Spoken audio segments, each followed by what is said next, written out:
In the midst of a major healthcare crisis in America, I am delighted to be here with Dr. Georges Benjamin, who is the Executive Director of the American Public Health Association.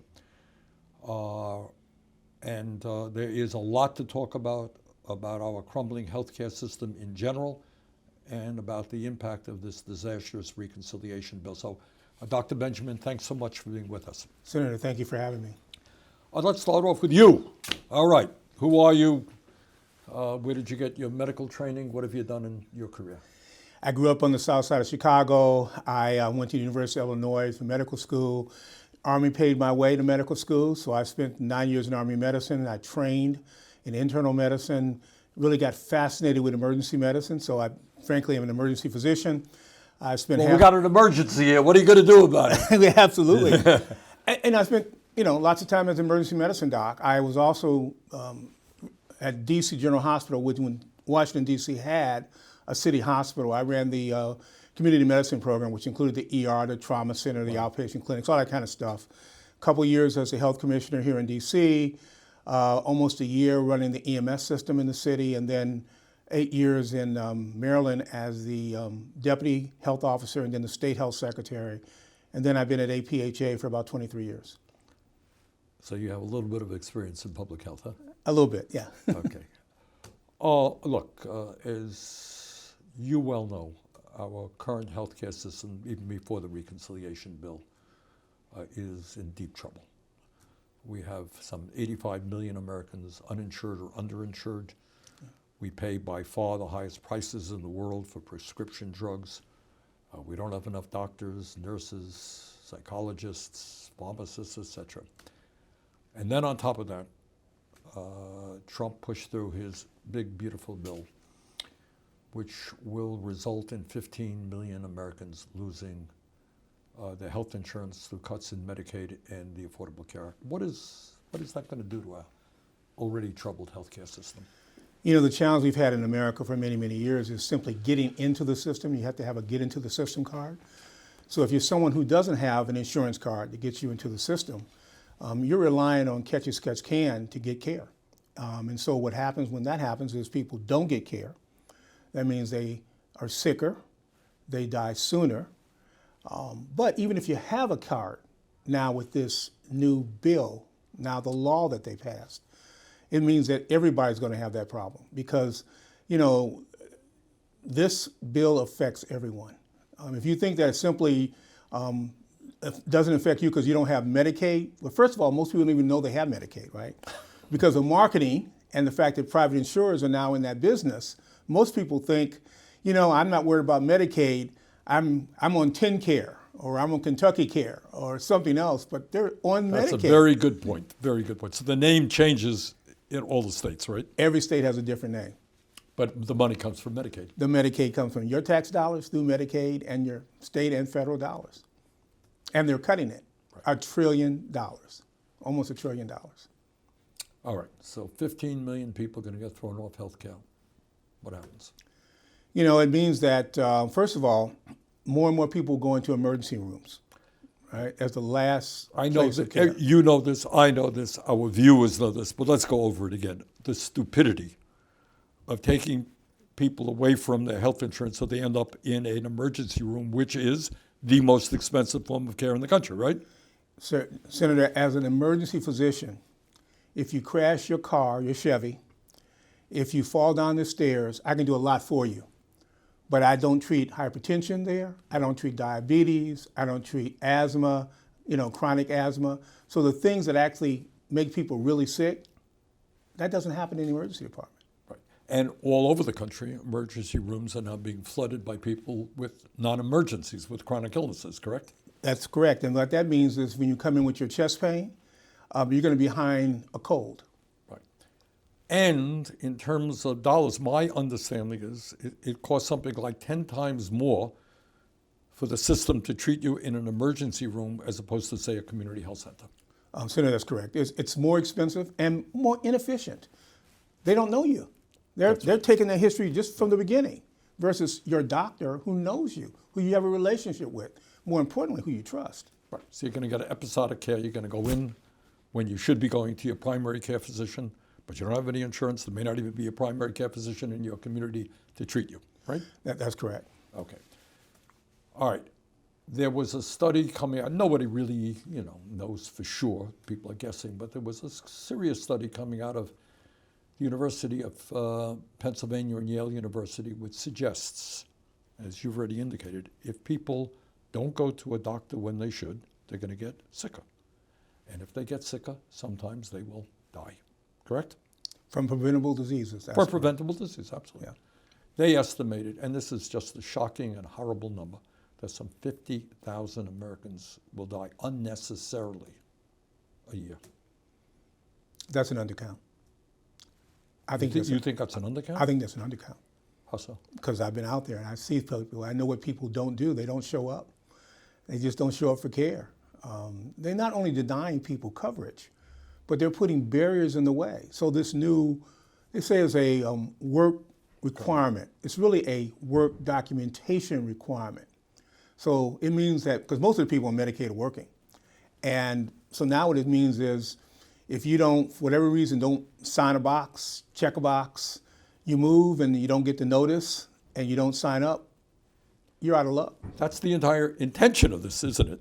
The intention is to deny it because the evidence has been, it's very clear, that these work requirement programs simply don't work. They cost more. They don't work in the sense of getting people jobs, et cetera. It doesn't get people jobs. Right. And more importantly, it just creates another barrier. It's designed to. Look, Yes. I could figure out a way to deny you health care, right? Make it go all through the hoops, right? That's correct. And these are often low-income, stressed-out people who can say, screw it. Yeah. And look, I understand people go to the doctor when they think they're really sick. But, some things you want to get to the doctor early, when you think you have something going on. And the way to do that is to be in the system. And to get into the system, you got to have an insurance card. All right. We've talked about the tragedy facing individuals. What about rates? There are a lot of folks out there. You mentioned, very importantly, that in many states, in my state, the kids' Medicaid program is called Dr. Dinosaur. In Michigan, it's called something else, right? Yes. People don't know it. It's funded by Medicaid. Tell me about people who may not even be on Medicaid, whose rates are going. Why are rates going to begin to soar all over the country? Premium rates. So one of the wonderful things that the Affordable Care Act did, and I lovingly call it Obamacare, is that it created a process, kind of a one-stop shop for people to go in and buy insurance through these health exchanges. And if your state didn't want to set it up, the federal government set it up. And during COVID, we did a wonderful thing. We basically set up the system so that no one had to redetermine for a year, and we increased the rates so that it wouldn't impoverish people because the rates were going up. And now this Congress, Republican Congress, quite frankly, did not extend those rates. Those credits. Those credits. Yeah. And so your costs are going to go up. Because the federal government is not putting in the money. The federal government not putting in the money, and so they're going to have to get that money from somewhere else. And what way that has worked before is that everybody shares that cost. So even though you may not be getting your insurance through the exchange, you may be getting your insurance through your employer, you may be buying on the open market, your rates are going to have to go up because they're cutting Medicaid by $1 trillion and they didn't extend the rates. So when you put those two things together, Right. those rates are going to go up. And I got to tell you, everybody's saying, well, 2026, don't worry about it. No. When at APHA, we're going to be negotiating our annual contract for my employees this fall. Those rates are beginning to be banked in this fall. So it's not going to happen in 2026. And we're seeing that all over the country. All right. Talked about individuals losing their health insurance. Some will die. Others will get sicker than they should. We talked about rates going up because credits coming, federal support for the Affordable Care Act, Obamacare, is going to not be renewed. Talk about some of the other institutions in healthcare, like community health centers, hospitals, nursing homes. What's the impact of this big, beautiful bill on all of those institutions? You know, many years ago, we were quite clever. We decided to have our community health centers bill fee-for-service for services. And so when you cut Medicaid, that means their existing patients are going to have less revenue. And those centers, of course, take care of you whether you have means of pay or not. Right. So it's basically a cost shift to those communities. Those centers are not going to have the funds to reinvest, and it's going to be much more costly. All right, I worked really hard over the years, both through the Affordable Care Act and elsewhere, to expand community health centers. Yep. Because I happen to believe, at the very least, in the richest country in the history of the world, people, regardless of their income, background, should be able to walk in to a facility and get the primary care that they need, right? So community health centers provide health care, dental care in many cases, lower cost prescription drugs, and mental health counseling, all of which are enormously important. My understanding is that all over this country, you're going to see community health centers really struggling. Yep. Have to cut back on the kind of services they need at a time when more people are probably going to need to access them. And the federal government won't have the dollars to backfill them, which has happened in the past. Senators like you have advocated for more money for community health centers. But the way they've given all this money to rich people, the money's not there to now backstop when you find these places in a deficit. And the rural hospitals in America are in terrible, terrible shape. All right, say a word about that. You know, when I said I practiced many years ago, I actually practiced in an urgent care center on the back of the Nisqually Indian Reservation in Yelm, Washington. Wow. And of course, as health secretary in Maryland, I've been to many, many rural communities, and those rural hospitals operate on a very, very tight margin.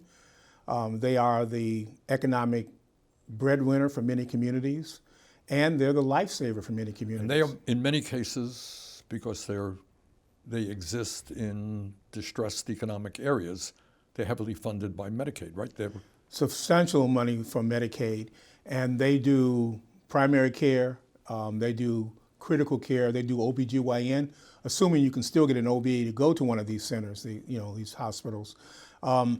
And quite frequently, they're linked to a long-term care system there. So they're a system of care. And when they close, that means people have to go hours to even just get basic medical care. So get their blood pressure. I'm a pregnant woman. That's pretty crazy, right? I'm going to be... Oh, it's crazy. I mean, you're pregnant, even in an urban setting, you're always struggling to get to the hospital in time. Nursing homes. Yeah, as a nation, we have failed to really build a comprehensive system for long-term care.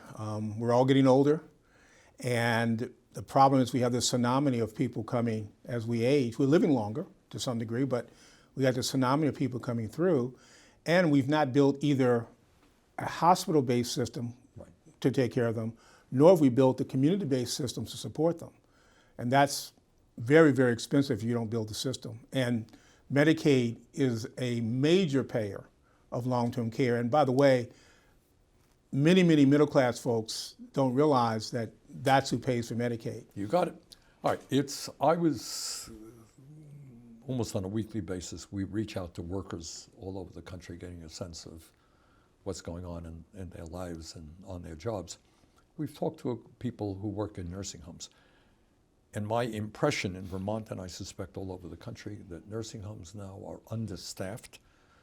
Workers are being asked to do more than they can responsibly do in terms of taking care of their patients.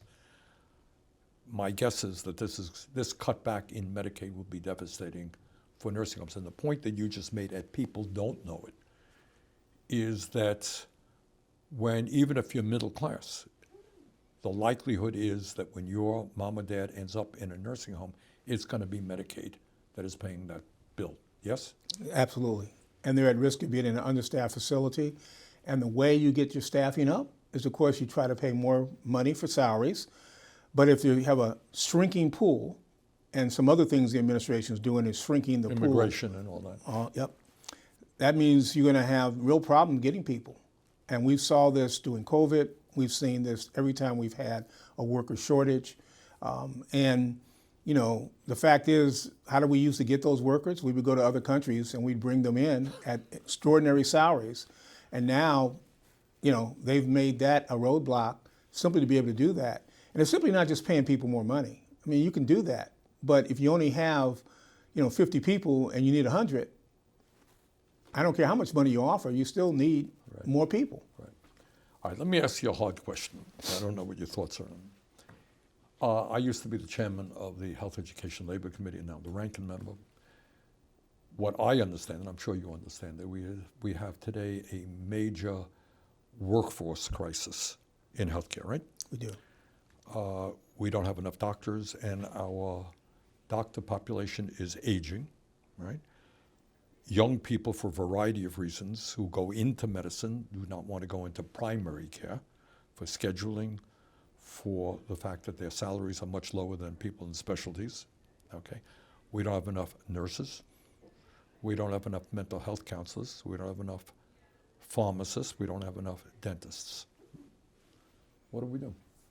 We're in big trouble. And we keep saying we're going to use more physician extenders. I'm a strong supporter of PAs, nurse practitioners, et cetera, but there just isn't enough hands. And we don't have enough medical schools. We don't have enough residency slots. They are actually paid, except for occupational health, by Medicare. And we've capped the number of residency slots for many years. That's right. And it takes a long time to train a resident. And then this new law caps what you can get for a loan. So if you are a physician and you're not from wealth and you've got to borrow money, it caps how much you can actually borrow for your education. You almost sit around, you sit here when I hear you say these things, as somebody running, okay, how do we destroy an already broken healthcare system? Let's throw people off of healthcare. Let's destroy rural hospitals. Let's destroy community health centers. Let's destroy nursing homes. Oh, and by the way, we don't have enough doctors. Let's make it harder for people to become doctors. What else could we possibly think of? I mean, it's almost like a joke, isn't it? A bad joke. It's a terrible joke. And, I get up every morning wondering whether or not I'm in the twilight zone. Yeah, I agree. That's all right. So tell me about. I am thinking. Give me your advice on this one. I was surprised. I learned this a couple of years ago that you got medical schools, good medical schools, which are graduating maybe 150 students a year. Not a whole lot. Any reason why we should not figure out a way to substantially increase the size of medical schools in this country? We can and we should, but here's the problem, is that medical education is a complex continuum of stuff. Right. So you not only have to invest in more medical schools, you have to invest in the labs, the facilities, the buildings. The educators. The educators. You have to build a pipeline of students. And quite frankly, we need to have more diverse schools. Right. Because of all what things we know about diversity and its importance to education. And again, the administration is opposing those policies as they've gone forward, and we think that's just the wrong course. Well, maybe I'm going to give you a ring and get your advice. I think, in this bill, among other things, despite the harm that it's doing to healthcare, they've decided to put $1 trillion in tax breaks for the 1%, right? We think the very clearly, given the crises facing America, I guess Jeff Bezos and Elon Musk need a tax break, don't you think? Oh, I'm sure that when they get their chest pain, they'll get pretty good care. But I worry about somebody in rural Mississippi or Nebraska or Arkansas or Oklahoma. When they get their chest pain, who's going to be there for them? All right, so I'm going to be thinking about, I think we need a radical idea. And you're quite right. It's not simply expanding the number of numbers in medical schools. It is a pipeline. But I think it's something we got to do. So maybe I'll give you a ring and we'll figure out. Be happy to do that. And we need to build our public health system. They've taken apart the public health system. Talk about that for a minute. So in addition to not being able to, do the acute care stuff, they've cut all the funding for things like breast and cervical cancer screening. So it's okay if you want to show up with your end-stage breast cancer in an emergency department now. Because you couldn't get the breast lump that you've seen, or you've had bleeding from your colon, your rectum, and you can't get into a primary care doctor because you live in rural Oklahoma, and there's no doctors in your community. So you put it off, and now when we discover it, you've got inoperable cancer. when the health department, under the Center for Disease Control and Prevention in their chronic disease program, used to fund a program to screen people. So yeah, they've broken it. And the result of these things, number one, people die, people suffer. And number two, at the end result, if I end up in a hospital for a disease that could have been prevented, it's an enormous expense to the system, right? It's more costly, it's more inefficient. And, you know, the tragedy is we know what works. And they're doing everything they know does not work. It's the dumbest thing in the world. Well, I don't know that it's dumb. I think they know what they're doing. And I think there are horrible reasons. If it was just stupidity, I could give them a break here. I don't think it's stupidity. Yeah. I think they know exactly what they're doing. All right. Anything else that you want to share? Or? Senator, I just thank you. We look forward to working with you. I know that when we have the opportunity to get a system with everyone in and no one out, I can tell you the American Public Health Association is there to help you do it. Good. Okay. Well, thanks very much, and thanks for being with us. Take care. Thank you.